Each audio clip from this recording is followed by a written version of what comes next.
Drivers spend a lot of time in a cabin sleeper, and International wanted to get the LT right, so they consulted with experts, drivers themselves. Those hundreds of interviews yielded the LT cab, one the company calls the most driver-centric interior it's ever designed.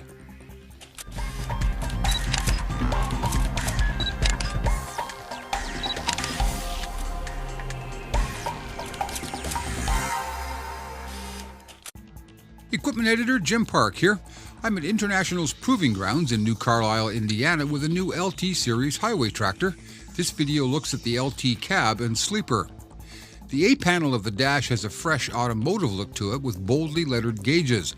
It has a 5.5-inch LCD screen that displays trip and truck data and a freshly designed shifter stock that's a big improvement over the old push-button shifter. We'll point out a couple of these new features of the dashboard here. This is the new stock-mounted transmission control. Pretty simple and intuitive. You've got reverse, neutral, drive, and low gear if you're using it for a creeper or just idling around a parking lot where you don't want to necessarily be shifting gears too quickly. This is mounted on the right side of the steering wheel, of course, and that section there is just your 3 shift controls. You can see there's a flat spot on here, so it's fairly easy to grab. If you want to put it into manual mode, all you have to do is push the button in at the end, and then if you want to upshift and downshift, it's just a matter of moving the stock one way or the other, and that facilitates your up and down shifting while you're in manual mode. To put it back in automatic, of course, you just press it again, and up on the dashboard you get a little indicator of what gear you're in and whether you're in automatic or automated or manual. Also, this controls your engine brake. Simple 3-position switch. Off is all the way forward, first, second, and third position by pulling down on the stock. So like many of the others in configuration, with your engine brake control that way, your shifter on a sort of a rotary basis, and the manual and automated modes, a tap button at the end of the stock. So that's pretty simple to use and operate.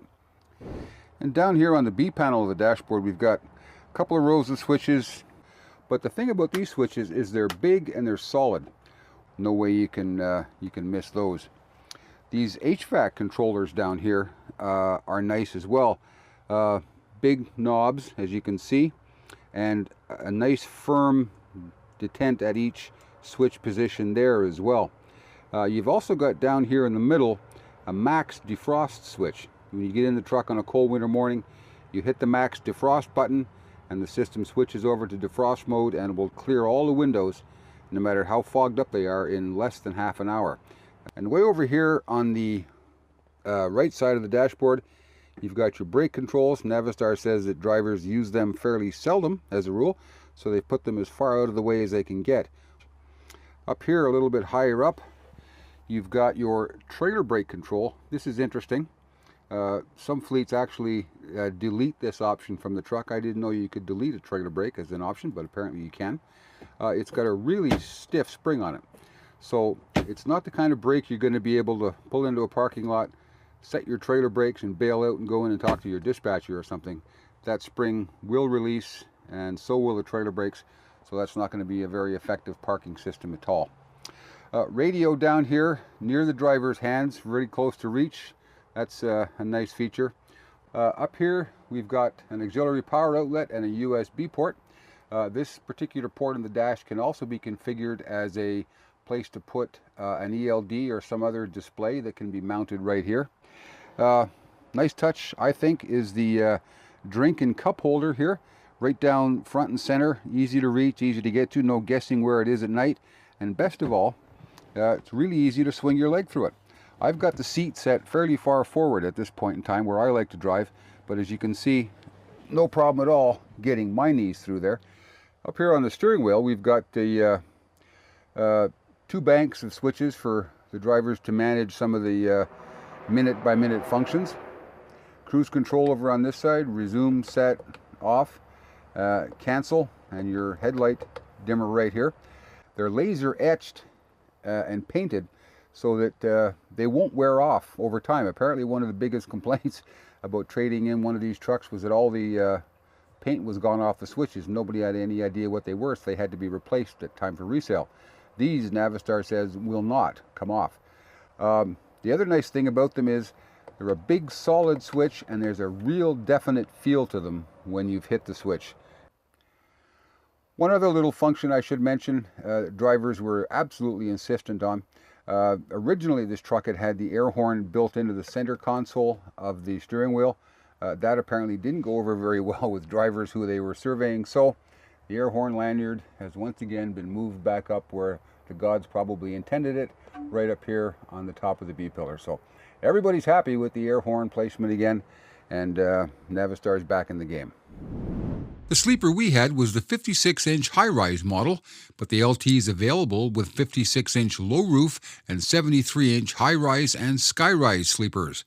For what is essentially a medium-distance or regional truck, there's plenty of onboard storage and shelving.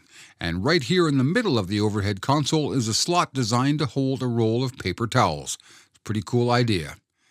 There are two large aircraft-style overhead cabinets in the sleeper and big windows on both sides to let in lots of natural light. The control panel on the back wall has climate control adjustments, a radio, accent lighting switches, and a 12-volt power supply. There are a variety of decor options with soft vinyl panels and trim in several color combinations. There's a TV mount on the back wall and some additional overhead storage. There's also a small pull-out refrigerator located under the bed. All in all, I think this sleeper would be a pretty pleasant place to spend a few nights a week away from home. That's a quick look around the inside of the LT's cab and sleeper compartments. I rather like the new dash compared to the ProStars, and I'm sure glad they brought back the air horn lanyard. We have two other videos on the LT. One's a walk around of the new exterior along with a quick look at the A26 engine. The other video is my driving impressions of the LT. Check those out while you're here, and please give us a like and subscribe to Today's Trucking. At International's Truck Proving Grounds in New Carlisle, Indiana, I'm Equipment Editor Jim Park.